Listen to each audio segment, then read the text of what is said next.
In the 1800s, a French botanist found a way to use a glass structure to grow tropical medicinal plants in the mild weather of Holland. The concept was simple. Usually, UV radiation is emitted from the sun and hits the earth. Most is absorbed, but some energy is reflected back from the surface as infrared radiation. From there, it warms the air as some energy gets trapped in the atmosphere and some escapes. A glass roof prevents the infrared from escaping and heats up the greenhouse. In the 1800s, there was a shift in the economy. Manufacturing and labor that had previously only been done by hand was moving towards machines. Coal was burned to power steam mechanics and to fuel vehicles. Production could be done faster and more efficiently. The carbon gas created from burning the fuel could just be released into the atmosphere. Usually, UV radiation is emitted from the sun and hits the earth. Most is absorbed, but some energy is reflected back from the surface as infrared radiation. From there, it warms the air as some energy gets trapped in the atmosphere and some escapes. Too much carbon gas prevents the infrared from escaping and heats up the greenhouse. In 2017, Don Schaefer interviewed climate activists, scientists, researchers, lawmakers, and more as part of Impact on Roundhouse Radio. Today, we return to those interviews to continue the discussion and get behind the story. We need to talk about climate change. Welcome to the Climate Conversation.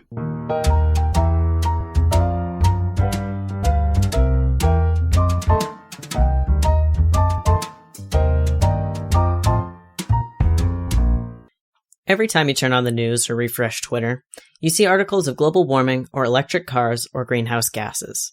Dig deeper, and there's extreme cold, wild storms, safe energy creation, and responsible mining. Greenhouses, though, have nothing to do with it. Climate change is a long-term change in global climate patterns produced by increased carbon dioxide in the atmosphere. Overwhelming evidence shows that humans caused these changes, mostly through the usage of fossil fuels and its contribution to the greenhouse effect. Too much atmospheric carbon dioxide functionally turns the Earth into a giant greenhouse.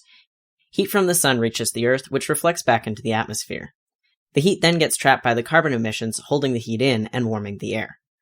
Over time, this causes global temperature increases, global warming, and thus climate change. It's no secret that massive societal changes are needed to combat the climate crisis. Every day as a society and as individuals, we make decisions that affect the Earth. In order to ensure that all of the inhabitants of our planet can not only survive, but thrive for generations to come, we need to start to act now. Al Gore is an American politician who served as Vice President of the United States under President Bill Clinton from 1993 to 2001. Gore is also a prominent environmentalist, known for bringing to light the inconvenient truth of climate change. As the host of the Climate Reality Project in Seattle 2017, he spoke about the importance of the choice we have before us. As many of you know, one of the most appropriate ways to frame this choice now before us is to project ourselves into the future world we are going to bequeath to the next generation. And when they inherit the earth that we give to them, that we pass on to them, depending on the circumstances in which they find themselves, they will ask one of two questions.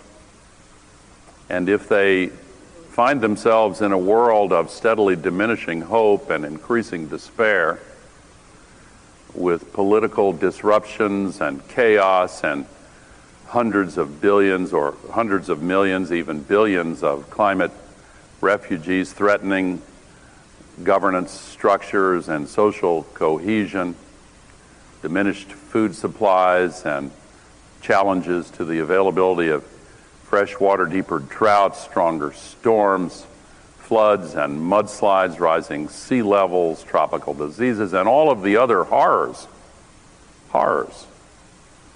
that the scientists who have been right in their predictions of decades ago and are now telling us we must act quickly to avoid much worse and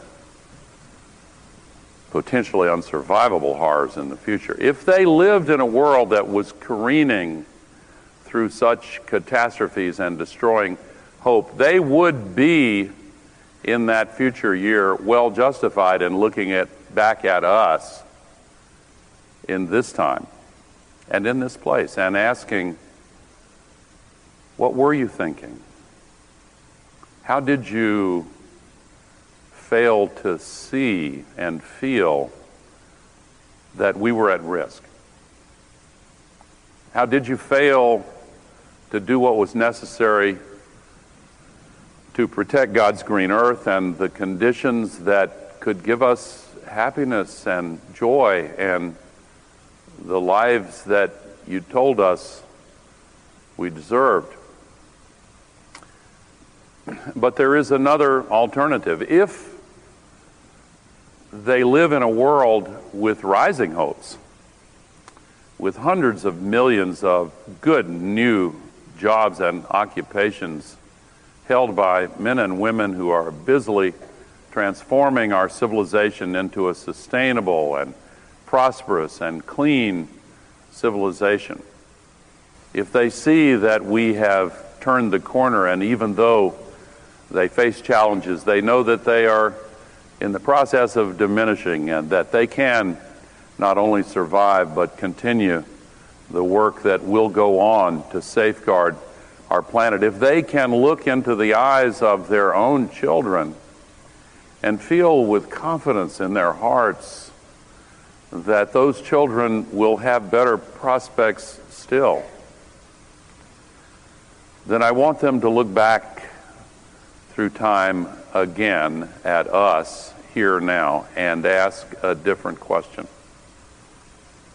How did you find the moral courage to stand up, to change, to work, to join together and build a future that allows humanity to achieve its destiny?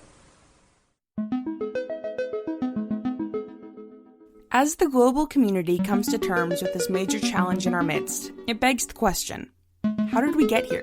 Climate change is not new. The exploitation of our environment has been going on for thousands of years. But the magnitude of our environmental impact began to dramatically rise in the 20th century. Here in the 21st, humanity's effects on the planet continue to significantly increase each year. Jason Moore is an author, environmental historian, historical geographer, and associate professor of sociology at Binghamton University. Before the Industrial Revolution and the rise of capitalism, before the exploitation of our environment and social inequalities, climate change can be tracked all the way back to Columbus. The climate conditions that have been stable for 12,000 years are now destabilizing. Many civilizations, you can go to the Middle Ages in Europe, you can look at the Song dynasty in 10th century China, you can go many places around the world before about 500 years ago and see lots of environmental problems. But they didn't globalize those problems. That began with Columbus in 1492. And you see, for the first time, the Europeans, who are a very backward civilization, started to figure out something about how to conquer the world. And they said, oh, look, we can marry commerce with warfare. And we can create a model that can then go around the world and find all sorts of goodies that we can turn a profit on. And in fact, if you read Columbus's diaries of that first journey, he is completely obsessed with gold. And he is completely obsessed with anything he can find, plants, animals, anything else that might turn a profit. The Industrial Revolution is this very old notion of the modern world, that it all comes from the steam engine. In order for coal and the steam engine to do their work, changing the world, and there's no doubt that they did change the world, and then after that we got the internal combustion engine, the jet engine, that have also had profound, extraordinary impacts.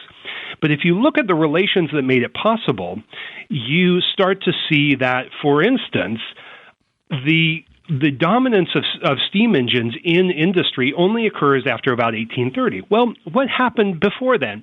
Well, it turns out there was a revolution in growing and cultivating and processing cotton. And where was the cotton coming from? From the American South, worked by slave labor.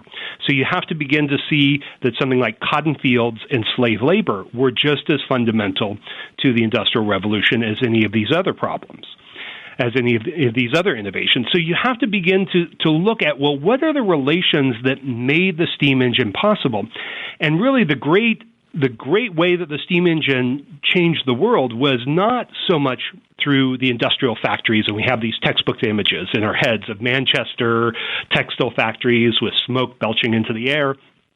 But that was only a smaller part of the story. Really, the story was one of railroads and steamships carrying not just markets, but European power into the rest of the world and opening up the whole of the planet to be ransacked for what I call cheap nature, or cheap labor, cheap food, cheap raw materials, cheap energy. All of this was made possible through coal, but also through relations that said basically what was in Columbus's mind when he was writing his diaries on that first voyage, that said, we're going to look for free stuff that we can take and then turn a profit.